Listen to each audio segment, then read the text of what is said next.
और राम जी यहाँ अकेले हैं। लोग कहने लगते हैं महाराज जी हर मंदिरों में देखते हैं राम लक्ष्मण जानकी होते हैं, हनुमान जी होते हैं, लेकिन यहाँ राम जी अकेले क्यों?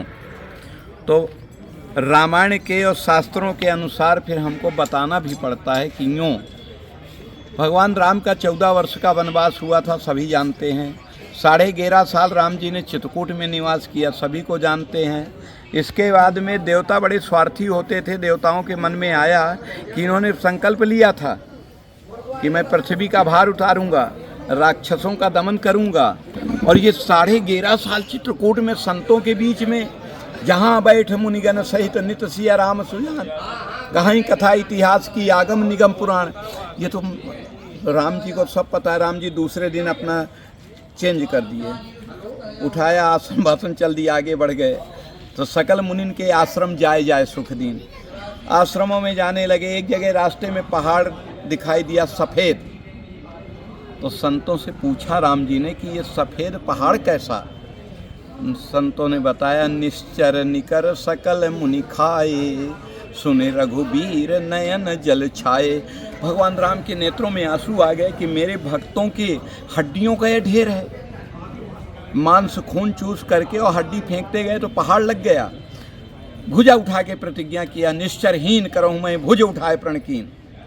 जब भुजा उठा के प्रतिज्ञा किया तो भुजाएं हो गई लंबी, तो उनका नाम पड़ा आजान भुज। आजान माने लंबाई, भुज माने हाथ। अब जिस समय उन्होंने प्रतिज्ञा किया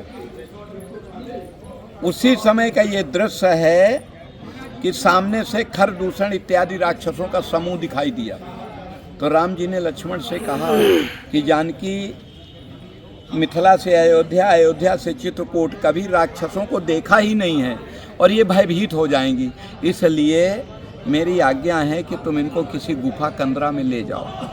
रामायण की चौपाई कह रही है ले जान की जाओ गिर कंदर, आवा निश्चर कटक भयंकर।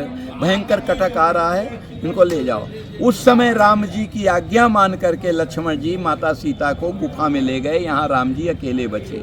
और जब खर दूषण को मारा तो देवताओं ने वंदना किया कि गलती हुई, हम नहीं पहचान पाए प्रभु आपको। तो उन्होंने स्तुति की, श्री रामचंद्र कृपाल भजमन हरण भव भय दारुणम। उसमें 7वीं लाइन आती है, आजान भुज सर चाप धर संग्राम जित खर दूषणम। आजान भुज सरकार का वर्णन आता है वंदना में। वो ये राम जी की प्रतिष्ठित प्राचीन काल की मूर्ति है। अब आप आएँ, ये मंदिर किसने स्थापित किया, कब से यहाँ मंदिर है? तो ये 1440 में गोस्वामी तुलसीदास जी के काका गुरु थे हरदेवदास जी महाराज। वो यहाँ तपस्या किए। उनको राम जी ने स्वप्न दिया कि तुम जिसको खोज रहे हो, जिसका भजन कर रहे हो, इस पहाड़ी के सबसे ऊंचे जगह पे मैं हूँ, मुझे निकाल के ले चलो। उनको स्वप्न दिया, वो वहाँ गए, मिट्टी हटाया। ये अकेली राम जी की प्रतिमा आजान भुज सरकार की उनको प्राप्त हुई। वो लाके यहाँ बैठाया। ये रिकॉर्ड हमारे पास है। 1440 में महंत हरदेवदास जी यहाँ महंत थे। इसके बाद उनके शिष्य परमानंद जी महंत हुए। वो निर्भयदास जी के बाद परमानंद जी हुए। परमानंद जी ने, अरे भैया आगे बढ़ जा थोड़ी। परमानंद जी महाराज ने, भैया तुम अपनी कथा आगे कर लो थोड़ी, चलो अपन चले चले, उनसे ना बोलो ना, अपन दूर चले चले, किसी को तकलीफ ना हो। निर्भयदास जी महाराज के शिष्य परमानंद जी हुए। परमानंद जी महाराज यहाँ एक सिद्ध संत हो गए, जिन्होंने 1601 में तालाब खुदवाया, उसमें पत्थर लगा था। 1603 में इसको किला जैसा बनाया। और वो छतरपुर रियासत के गजेटियर के 54 पेज पे लिखा है कि जब छतरपुर शहर का नामो निशान नहीं था, तब इस पहाड़ी पे परमानंद जी ने इस मंदिर की स्थापना की। वो स्थापित करता नहीं थे, मंदिर तो पहले से स्थापित था। और मंदिर ना होता तो महंत क्यों होते? तो मंदिर पहले से था, लेकिन तीसरी पीढ़ी में शासन के रिकॉर्ड के मुताबिक तीसरी पीढ़ी में उन्होंने ये किया। इसके बाद बड़ी विचित्र कथा, बहुत ऐतिहासिक यहाँ का छतरपुर का गौरव। यहाँ एक गलबली परमानंद परिवार बोला जाता है। गलबली के कोई संतान नहीं थी, वो यहाँ के शिष्य थे। परमानंद जी के पास रोए गए, प्रार्थना किया कि मेरा वृद्धावस्था, हमारे लखूरा जलता है। पुराने जो लोग कहते थे जो बड़ा धनी होता था उसके घर में लखूरा जलता है। तो बोले ये क्या होगा, मेरे कोई संतान नहीं। तो उन्होंने हनुमान जी से प्रार्थना की और प्रार्थना करने के बाद बोले अब तुम्हारी अर्जी स्वीकार हो जाएगी, नहीं होगी तो ये दास फिर कुछ करेगा। उनकी अर्जी स्वीकार किया हनुमान जी ने और 12वें महीने में परमानंद जी के वो गलबली के औलाद हुई। उनका आज भी उस परिवार का प्रथम संस्कार यहीं मंदिर में होता है। एक बार हमने कहा ये गंदगी कर जाते हो तुम लोग, मुंडन और कहीं जाके कराओ, यहाँ क्यों आए गए कराने। तो द्वारका बाबू ने बताया, बद्री बाबू ने बताया, महाराज हमारी ऐसी ऐसी कथा है और हमारा मुंडन संस्कार और सभी काम और जो भी कार्यक्रम होते हैं, पहला निमंत्रण, पहला सम्मान यहाँ का होता है।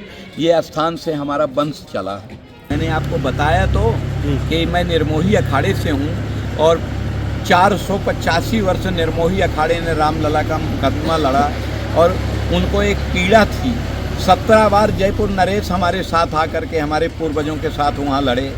एक बार अंग्रेज़ों के समय में मौलाना जो वहाँ का था उसका और हमारे महंत 1737 में दोनों का समझौता हुआ और दोनों ने कोर्ट में पेश कर दिया कि यहाँ राम जन्मभूमि थी और राम जी का जन्म स्थान ही होना चाहिए।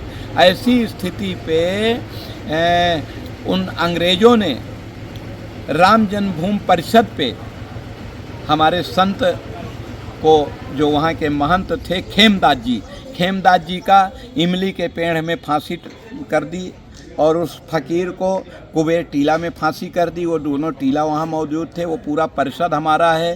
67 एकड़ ज़मीन जो अधिग्रहण सरकार ने की थी वो निर्मोही अखाड़े की संपत्ति है और वहाँ की पूजा सेवा निर्मोही अखाड़ा ही करता रहा है।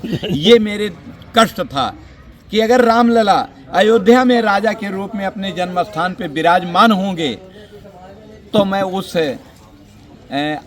सुख और आनंद को देखते हुए मैं अपने छतरपुर में ये भव्य मूर्ति निर्माण करूंगा। सो राम जी ने पूरा कर दिया।